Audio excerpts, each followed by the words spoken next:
Thank you. Thank you very much. When Congress first enacted FLPMA back in 1976, the idea was pretty straightforward. Federal agencies would manage public lands with a clear eye toward multiple use and sustained yield. States and counties would, of course, be partners in this. The planning process would be predictable and would be responsive to conditions on the ground as expressed by those involved in the process. It's not always how the system functions today.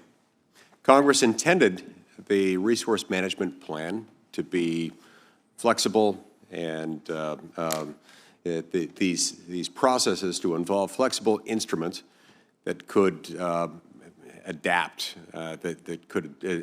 with changing circumstances and according to local needs.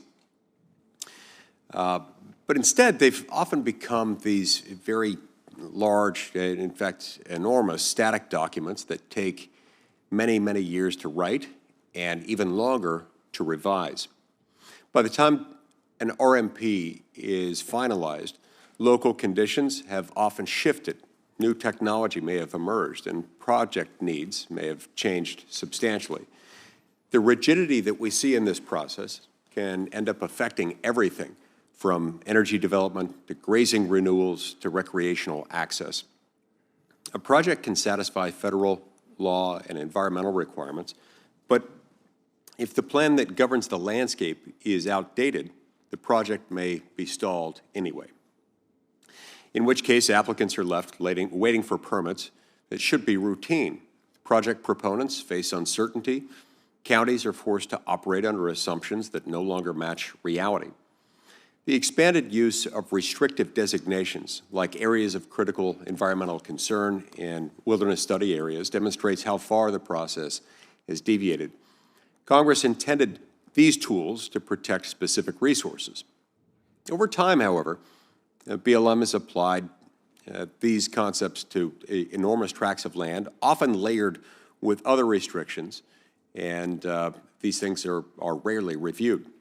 Even before the Biden administration's abuse of the ACEC designations, as of 2021, over 20 million acres of BLM land were designated as areas of critical environmental concern.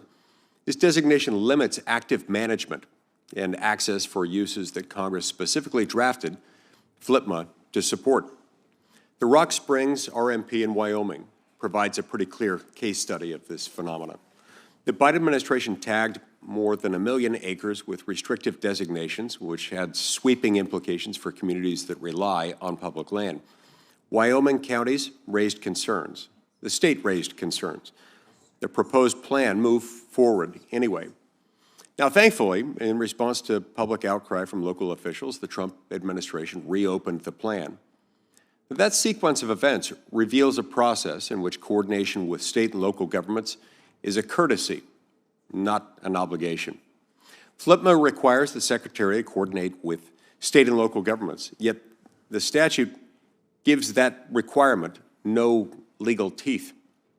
As a result, federal planners can move forward without the most current information available. States and counties have up-to-date data on wildlife migration, water availability, infrastructure, and emergency needs. That information should strengthen federal planning. Instead, it's often incorporated late in the process or incorporated not at all. Coordination, when done correctly, results in locally supported plans that are durable, leading to more certainty for projects on federal lands. We have an opportunity to explore ways we can improve the planning process. A functional system should allow for adaptive management. It should allow for timely adjustments and stable expectations for project sponsors. It should respect the knowledge of state and local governments that live with the practical consequences of these federal decisions. FLPMA rests on the idea that decisions made in Washington, D.C. gain legitimacy only when they reflect the judgment of the people who have to live with the outcome. That assumption is as true today as it was in 1976, and it remains embedded within FLPMA today as it was in 1976.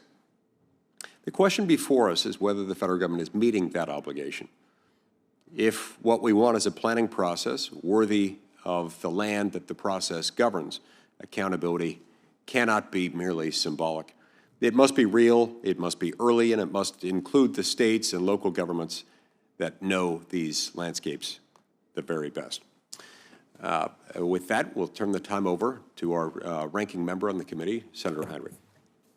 Thank you, Mr. Chairman, and I want to add my welcome to our witnesses here today to talk about how we decide what to do